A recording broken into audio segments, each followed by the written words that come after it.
serving you on TV, online, and on the go. This is Valley News Live at 6. I think a cell phone tower is needed. Everybody uses their cell phone, their computers. There's country land everywhere, and why it's several hundred feet from two homesteads is just shocking. A Cass County homeowner called our whistleblower hotline concerned with a cell tower going up a few hundred feet from two homes. As Valley News Team's Joshua Peguero found out, the neighbors say they aren't getting straight answers from those who approved the project. Michael and Carrie Sunderland have been living in this home near Davenport, just southwest of Fargo, for 17 years. They say they like the fact that their home is in the country. What they don't like is this cell phone tower going up in their backyard. And kind of disappointed that Addison Township and Davenport Township, along with the mayor, didn't take responsibility and notify us or involve us in any decisions. The Sunderlands say they didn't get any notice from the city or township of the tower's construction. They are also worried what the tower will do to their home's value. At this point, nobody's willing to stop it or even give us the time of day to let us speak with officials. Everybody just kind of keeps pointing the fingers at somebody else. Davenport's Mayor Larry Paleluck says he didn't know of the tower's construction. He says it's needed in the area, but he would have chosen a different spot. The Sunderlands want to be clear. They are not against cell towers, just the one so close to their house. There's so many other options out here for this place, or for this tower to go. And I'm just shocked. They also aren't buying into what the mayor said, that he didn't know about it. Surprising. I don't know if it's true or not, but it's concerning. I mean, if something in your town is going up, I think you should know about it. One of the challenges for everyone involved is who owns the tower. The Sunderlands can only speculate, and we came up empty when checking with township and local government leaders. In Davenport, Joshua Peguero, Valley News Live. We're still looking into this and hoping that a construction permit will shed more light on what's going on. If you need help with an issue in your community, call 237-6576 and leave your tip. That's our whistleblower hotline. A member of our investigative team will get on the case and go to work to expose the truth. There's a lot riding on the extended forecast and a lot of potential travel trouble out there. Let's get Hutch in here right away with your no-wait weather planner. Hutch? Thanks, Mike. For tonight, the showers of snow and rain we've had here in the Southern Valley exiting the region. It looks very quiet for us tonight into tomorrow, but you may have been hearing about stormy weather in the region, and that's exactly what's going to take place. So before the holiday, we're watching a storm developing right now. You can see it in the Colorado area near Denver. That storm system will be moving through the Central Plains towards southern Minnesota as we go through the day tomorrow, and that could cause flight delays or travel concerns for anyone traveling to the south or southeast. Here's a look at the active winter storm warnings that are in effect for this. A winter storm watch for the St. Cloud area. A little bit of uncertainty with snow amounts there, but 6 to 12 inches of snow from this round possible by tomorrow night, south and southeast of us. Quiet here in Fargo, quiet in Grand Forks. Another storm system after the Thanksgiving Day holiday, Friday and into Saturday, could very well take aim on the valley with more than a foot of snow potentially. I'll have details on what you can expect with that one coming up here in a minute. We'll be listening intently. Thanks. You bet. As Hutch mentioned, the snow could impact your holiday flights, especially the ones going through the Twin Cities. Alex Hagan has the latest on what Minneapolis-St. Paul is doing to make sure you'll be able to catch your flight.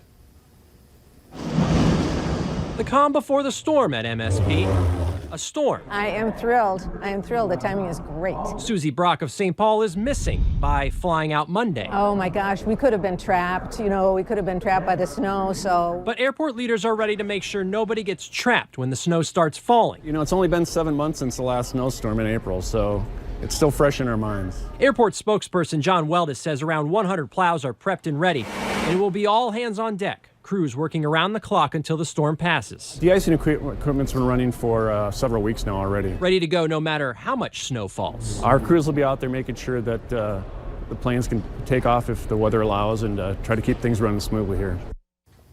Delta Airlines has already issued a weather waiver for flights to and from Minneapolis-St. Paul International Airport.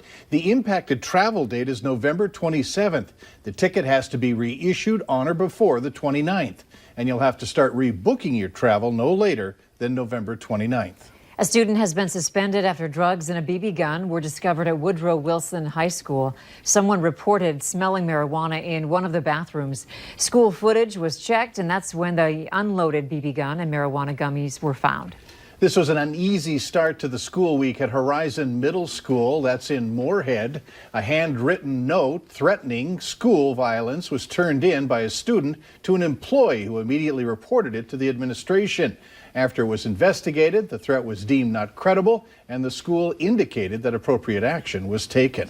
Investigators say a former employee burglarized a Moorhead Taco John's in the middle of the night, taking more than $1,000.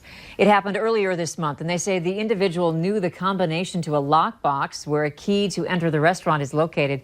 The suspect allegedly removed cash from each register and then opened the restaurant's safe, removing the cash that was inside. The burglar's big mistake was taking a taxi cab to the restaurant, catching a ride home, and paying for the trips with a credit card. The cab driver identified the thief to police. Police say a Grand Forks man was ticketed after mishandling his handgun, which went off inside his apartment this afternoon. 24-year-old Jess Rich was cited for discharge of a firearm within city limits. The round went into the apartment wall toward the exterior of the building and was lodged somewhere in the wall. Nobody was injured.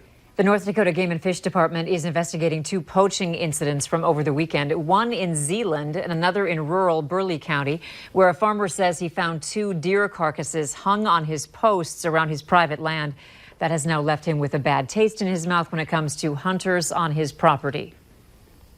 And that breaks my heart for everybody that is a great hunter, loves to ethically hunt, is respectful of those landowners, but it just takes one bad apple. Doug Lear with Game and Fish reminds hunters to always check for signs, even on land that you've hunted on before, adding it's important to treat poaching and land trespassing like any other serious crime, jotting down details and calling authorities as soon as you can.